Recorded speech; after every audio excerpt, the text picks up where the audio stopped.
الحمد لله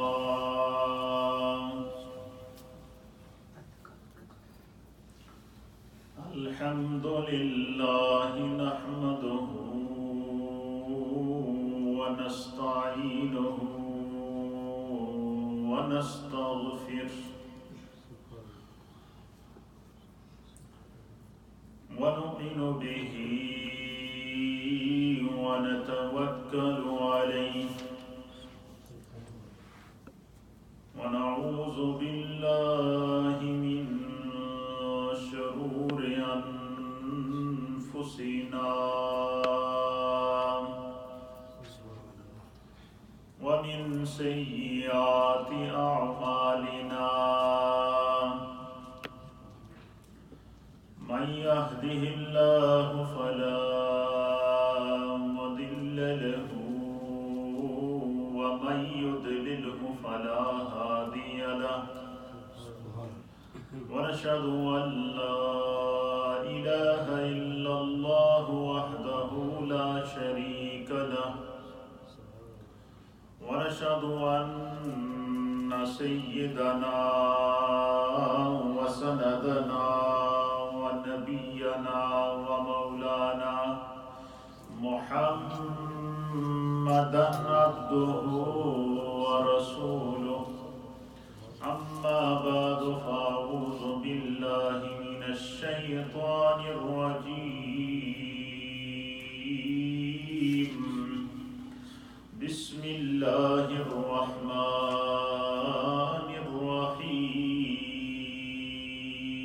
الرحيم وأتموا الحج والعمرة لله وقال في مقام آخر إني وجهت وجهي للذي فطر السماوات والأرض حنيفا وما أنا من المشركين وقال في مقام آخر إن صلاتي ونسكي ومحياي ومماتي لله رب العالمين آمنت بالله وصدق الله مولانا العظيم وصدق رسوله النبي الأمين الكريم إن الله وملائكته يصلون على النبي يا أيها الذين آمنوا صلوا عليه وسلموا تسليما اللهم صل وسلم على سيد الأنبياء والمرسلين وعلى آله الطيبين وأصحابه الطاهرين أجمعين الصلاة والسلام عليك يا سيدي يا رسول الله وعلى آلك وأصحابك يا سيدي يا حبيب الله الصلاة والسلام عليك يا سيدي يا رحمة للعالمين حمد و صلاة کے بعد اللہ رب العالمین کا لاکھ لاکھ شکر اور اس مولا کریم کا بڑا ہی احسان ہے کہ جس رب کائنات نے ہم گناہگاروں کو شکل انسانی میں پیدا فرمایا اور ہمیں طرح طرح کے انعامات اور اکرامات سے نوازا حج کی موسم اور اس کی بہاریں اپنے بام عروج پر ہیں مشرق مغرب شمال اور جنوب سے اللہ کے محبوب لوگ اہل ایمان حج بیت اللہ کی سعادت کے لیے جنہیں اس سال ان مقامات مقدسہ پر حاضری کی سعادت نصیب ہو رہی ہے یا تو پہنچ چکے ہیں یا عزم سفر ہیں یا تیاریوں میں ہیں قلبی اور روحانی طور پر لاکھوں مسلمانوں اور دنیا کے 1.5 ارب سے زائد مسلمانوں کی توجہات کا مرکز اس وقت حرمین طیبین ہے۔ تمام دنیا کے مسلمان ان تمام مقامات اور حدود میں جنہیں سعادت حج نصیب ہوتی ہے، اللہم لبیک کی صدا کو بلند کرتے ہوئے ان مقامات پر حاضری دیتے ہیں جہاں حضرت ابراہیم اور حضرت اسماعیل علیہم السلام کے نقش قدم ثابت ہوئے۔ صفا اور مروہ میں جہاں حضرت ہاجرہ دوڑتی ہوئی نظر آئیں، وہاں ان کی یادوں کو تازہ کرنے کے پرکیف نظارے دوران حج عازمین حج ادا کرتے ہیں، وہاں دوڑ کر جاتے ہیں۔ عرفات کے میدان میں، سب سے بڑے میدان عرفات میں لاکھوں حجاج وقوف کر کے حج کا جو رکن اعظم ہے اس کو ادا کرتے ہوئے اس میدان میں جمع ہو کر اپنی تقصیرات اور اپنی پچھلی زندگی کے گناہوں کی معافی اور اپنی کوتاہیوں پر معافی طلب کرتے ہوئے استغفار کی صداؤں کو بلند کرتے ہیں، گناہوں پر ندامت کے آنسو بہاتے ہیں، اللہ تعالیٰ سے گڑ گڑا کر گریہ وزاری کرتے ہیں اور اپنے گناہوں پر اس قدر زیادہ بخشش اور مغفرت طلب کرتے ہیں کہ ان کا یہ انداز دیکھ کر،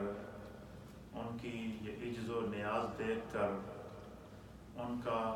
گڑ گڑانا دیکھ کر اور اپنے رب کو منانا دیکھ کر اللہ کے حبیب فرماتے ہیں کہ شیطان چیخ مار کر روتا ہے اور کہتا ہے کہ میں نے اس انسان کو ساری زندگی ورگلایا، چند لمحوں میں اس نے میری ساری محنت ضائع کر دی، اور اس وقت یہ اللہ کی رحمت میں ڈوبا ہوا اپنے رب کی بارگاہ میں استغفار کر رہا ہے، اپنے گناہوں کی معافی مانگتا ہے۔ حضور فرماتے ہیں کہ شیطان اپنے سر پر مٹی ڈال کر چیختا ہے، چلاتا ہے، اس سے یہ برداشت نہیں ہوتا کہ آج بڑے سے بڑا گناہگار بھی وہ اس کی بخشش کی جا رہی ہوتی ہے، اس کو استغفار کا اللہ موقع عطا فرماتا ہے، اسے خداوند قدوس ایک نئی زندگی عطا فرماتا ہے۔ وہاں پہنچ کر حاجی جب اس عظیم مقام پر پہنچ کر اپنے رب کی بارگاہ میں استغفار کرتا ہے، توبہ کرتا ہے، آئندہ زندگی کے لیے عبادت اور اطاعت کا از سر نو عہد و پیمان اپنے رب کی بارگاہ کے اندر کرتا ہے، اور یہی اصل میں حج کا حقیقی فلسفہ ہے کہ انسان کو اللہ ایک نئی زندگی عطا فرماتا ہے، وہ اپنی تقصیرات کو معاف کرنے کے بعد ایک نئے انداز سے، نئے ولولے سے اور اپنی گناہ کی وادی کو چھوڑ کر وہ جب نیکی کی وادی کے اندر قدم رکھتا ہے تو وہ اس مقام پر خدا سے یہ عہد کر رہا ہوتا ہے کہ بار الہ تو نے مجھے اس مقام پر پہنچا دیا ہے، اب میں آئندہ گناہوں سے اپنے آپ کو بچا کے رکھوں گا۔ علماء نے، محدثین نے لکھا ہے یہ جو میدان عرفات ہے اس کی کیا وجہ ہے کہ اس میدان میں جب حاجی پہنچتا ہے تو اعلان ہوتا ہے کہ اس کا حج ادا ہو گیا، اس کا رکن اعظم ادا ہو گیا۔ اس میدان میں جب حاجی پہنچتا ہے اعلان ہوتا ہے کہ اس کے گناہوں کی اس کو معافی مل گئی۔ اس میدان میں جب حاجی پہنچتا ہے تو اس کی توبہ اللہ کی بارگاہ میں مقبول ہو جاتی ہے۔ اس میدان میں جب حاجی پہنچتا ہے تو اسے ایک نئی زندگی مل جاتی ہے۔ اس میدان میں جب حاجی پہنچتا ہے تو زمین کے اوپر، روئے زمین پر، اس میدان عرفات کے اس میدان کے اندر، اس وادی کے اندر لاکھوں حجاج ایک لباس پہنے ہوئے لبیک اللہم لبیک کی صداؤں کو بلند کرتے ہوئے وہ اپنے رب کو پکار رہے ہوتے ہیں اور نبی پاک فرماتے ہیں کہ میں نے میدان عرفات میں جب حاجیوں کی بخشش کا، ان کی توبہ اور استغفار کا اور ان کا اپنے رب سے گڑ گڑا کر معافی مانگنے کا منظر دیکھا، سرکار فرماتے ہیں کہ میں نے جب اسی میدان میں کھڑے ہو کر جبل رحمت پر، سرکار فرماتے ہیں میں کھڑے ہو کر جب میں نے آسمان کی طرف نگاہ اٹھائی تو اللہ کے حبیب علیہ السلام فرماتے ہیں کہ اللہ نے آسمان کا حجاب ہٹا دیا، پردے سارے ہٹ گئے۔ سرکار فرماتے ہیں کہ میدان عرفات میں بیٹھے ہوئے اس جبل رحمت کی پہاڑی پر کھڑے ہوئے اللہ کے حبیب فرماتے ہیں کہ جب میں نے آسمان کی طرف نگاہ دوڑائی تو آسمان کے سارے پردے ہٹے، عرش الہی میرے سامنے تھا اور میں نے عرش الہی میں میدان عرفات میں بیٹھے ہوئے اپنے رب کا دیدار کیا۔ کیا فرماتے ہیں حضور، میں نے اپنے رب کا دیدار کیا تو میں نے کیا منظر دیکھا؟ سرکار اس منظر کی منظر کشی فرماتے ہیں۔ حضور فرماتے ہیں کہ میں نے دیکھا کہ جس طرح زمین کے اوپر میدان عرفات میں حجاج کا اجتماع ہے، اسی طرح عرش الہی کے نیچے اللہ کے فرشتوں کا اجتماع ہے۔ عرش الہی کے نیچے اسی طرح اللہ کے ان گنت فرشتوں کا اجتماع ہے، اور سرکار فرماتے کہ میں نے دیکھا کہ میرا رب ان ان گنت فرشتوں سے خطاب کر رہا ہے۔ اللہ ان ان گنت فرشتوں کو مخاطب کر رہا ہے۔ 9 ذی الحجہ کا دن ہے، میدان عرفات میں سرکار کہتے ہیں حجۃ الوداع کا موقع ہے۔ میرے آقا فرماتے ہیں کہ میں حجۃ الوداع پر کم و بیش 1.25 لاکھ صحابہ کے ساتھ سرکار اس حجۃ الوداع اس میدان عرفات میں موجود ہیں، اور اللہ کے حبیب فرماتے ہیں کہ اس جبل رحمت کے اوپر کھڑے ہو کر جب میں نے آسمان کی طرف نگاہ دوڑائی تو میں نے جس طرح زمین پر میدان عرفات میں حجاج کا اجتحام دیکھا، اس سے کئی گنا زیادہ میں نے عرش الہی کے نیچے فرشتوں کا اجتحام دیکھا۔ تو اللہ کے حبیب فرماتے ہیں کہ رب نے جب سارے پردے ہٹا دیے تو میرے رب نے مجھے اپنے دیدار سے مجھے شادکام کیا۔ میں اپنے رب کے حسن مطلق کے دیدار سے شادکام ہوا، اور حضور فرماتے ہیں کہ نہ صرف میں نے اپنے رب کو دیکھا بلکہ رب کریم فرشتوں سے جو خطاب کر رہا تھا، اللہ تعالیٰ کی وہ عظیم وہ حقیقی آواز اور اس آواز کو، اور اللہ تعالیٰ کا وہ حقیقی خطاب اور رب کریم کا وہ حسن مطلق جو میری آنکھوں کے سامنے تھا اس کو دیکھ بھی رہا تھا، اور رب کریم کی اس حقیقی جو آواز اور خطاب جو فرشتوں سے اللہ فرما رہا تھا اس کو بھی براہ راست ان کانوں سے سن رہا تھا۔ قربان جائیں نگاہ مصطفیٰ کے اوپر، اور قربان جائیں سماعت مصطفیٰ کے اوپر، بیٹھے میدان عرفات میں ہیں، نظارہ عرش الہی کا ہو رہا ہے، وہاں اپنے رب کا دیدار ہو رہا ہے۔ حضور فرماتے ہیں کہ فرشتوں کا اجتماع ہے اور کئی گنا میدان عرفات سے زیادہ فرشتے وہاں پر موجود ہیں۔ اللہ فرشتوں کو خطاب کر کے فرما رہا ہے، اے میرے فرشتوں۔ اب حضور نے رب کا وہ خطاب بھی سنایا کہ اللہ فرماتا ہے کہ اے میرے فرشتوں، ذرا میرے ان بندوں کی طرف تو دیکھو۔ اللہ کیا فرماتا ہے فرشتوں سے کہ فرشتوں تم ذرا میرے ان بندوں کی طرف تو دیکھو۔ اب وہ ان بندوں کی کیا شان ہوگی، ان بندوں کی کیا قسمت ہوگی، ان بندوں کی عظمتوں کا کون اندازہ لگا سکتا ہے کہ جو زمین پر عمل کر رہے ہیں اور ان کے عمل کو خدا بیان کر رہا ہے، جو زمین پر لبیک کہہ رہے ہیں خدا ان کی لبیک کا جواب دے رہا ہے، جو زمین پر استغفار کر رہے ہیں اللہ عرش الہی سے ان کی مغفرت کا اعلان کر رہا ہے، زمین پر بیٹھے توبہ کر رہے ہیں خدا ان کی توبہ کو سن بھی رہا ہے اور ان پر فخر بھی کر رہا ہے، زمین پر آنسو بہا رہے ہیں اللہ کریم ان کے آنسوؤں پر ناز کر رہا ہے۔ میرے مصطفیٰ فرماتے ہیں کہ اللہ فرشتوں سے فرماتا ہے، اے میرے فرشتوں ذرا میدان عرفات کی طرف نظر تو دوڑاؤ، میرے ان بندوں کو تو دیکھو، ان حاجیوں کو تو دیکھو، آج جو ایک ہی لباس پہنے ہوئے، ایک ہی صدا بلند کیے ہوئے، آج اس میدان میں نہ کوئی عربی نظر آ رہا ہے، نہ عجمی نظر آ رہا ہے، نہ افریقی نظر آ رہا ہے، نہ ایشین نظر آ رہا ہے، سب کا ایک ہی لباس ہے، ایک ہی صدا ہے، ایک ہی آرزو ہے کہ رب راضی ہو جائے۔ میرے آقا فرماتے ہیں کہ اللہ تعالیٰ فرشتوں سے فرما رہا ہے، فرشتوں ذرا میدان عرفات میں میرے ان بندوں کے انداز کو تو دیکھو، تم نے ہی کہا تھا نا کہ یہ انسان زمین میں فساد پھیلائے گا۔ اللہ فرشتوں سے سوال کرتا ہے کہ تم نے ہی کہا تھا کہ یہ انسان زمین پر خون ریزی کرے گا، فساد پھیلائے گا، تم نے ان کا فساد تو دیکھ لیا تھا، تم نے ان کی خون ریزی تو دیکھ لی تھی، آج تمہارا رب تمہیں دکھا رہا ہے کہ تم نے فساد دیکھا تھا، خون ریزی دیکھی تھی، آج میرے بندوں کی عاجزی بھی دیکھو، میرے بندوں کے آنسو بھی دیکھو، میرے بندوں کا گڑ گڑانا بھی دیکھو، میرے بندوں کا آنسو بہانا بھی دیکھو،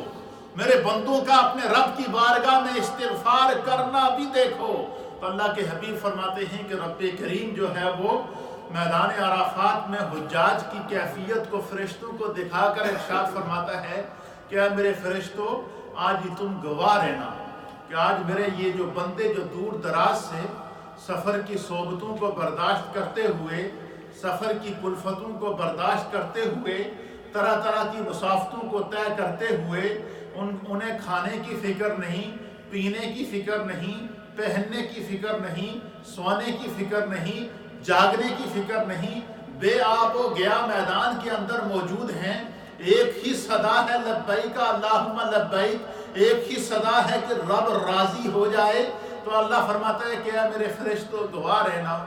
آج میں نے اپنے ان بندوں کی نیت کے مطابق، ان کی اس عاجزی کے مطابق، ان کے اس خوبصورت عمل کو اپنی بارگاہ میں مقبول کرتے ہوئے آج تمہارا رب یہ اعلان کر رہا ہے کہ اے میرے فرشتوں تم گواہ رہنا کہ آج اگر میرے ان بندوں کے گناہ ریت کے ذروں کے برابر ہوں گے، میں رب ان کی بخشش کا اعلان کرتا ہوں۔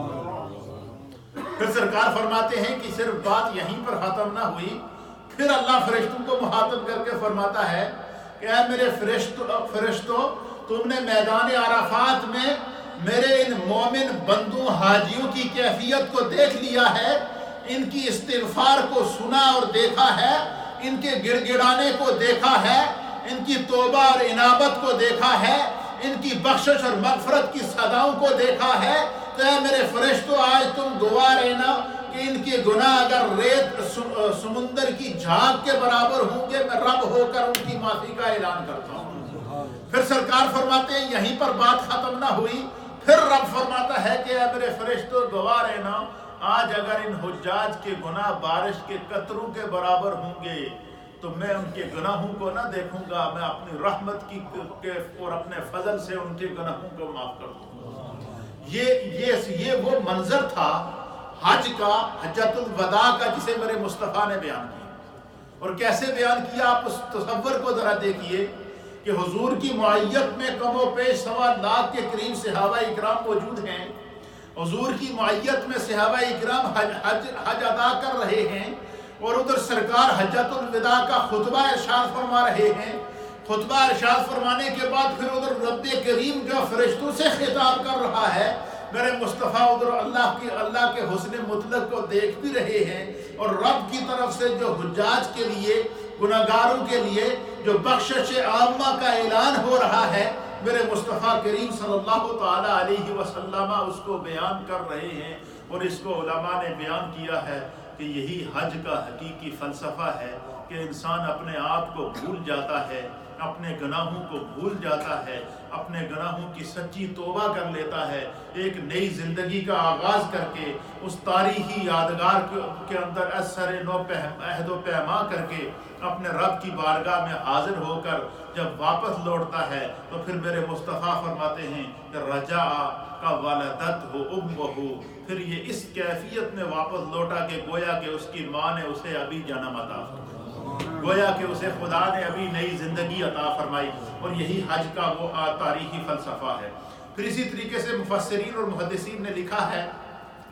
کہ اللہ رب العالمین نے یہ حج کی روحانی لذتیں ہیں، فرمایا کہ حج کی یہ جو روحانی لذتیں ہیں وہ کیا ہے کہ انسان کی کیفیت بدل جاتی ہے، اس کا باطن بدل جاتا ہے، اس کا ظاہر بدل جاتا ہے، وہ اپنے رب کے ساتھ سچا عہد و پیما کر کے جب وہاں پر اپنی تقصیروں کی معافی مانگتا ہے اور اس انداز سے جب وہاں پر حاضر ہوتا ہے نبی اکرم صلی اللہ تعالیٰ علیہ وسلم فرماتے ہیں کہ پھر اللہ تعالیٰ اس میدان عرفات میں حاجیوں کی گناہوں کی بخشش کا اور مغفرت کا اعلان کرتا ہے۔ وجہ کیا ہے؟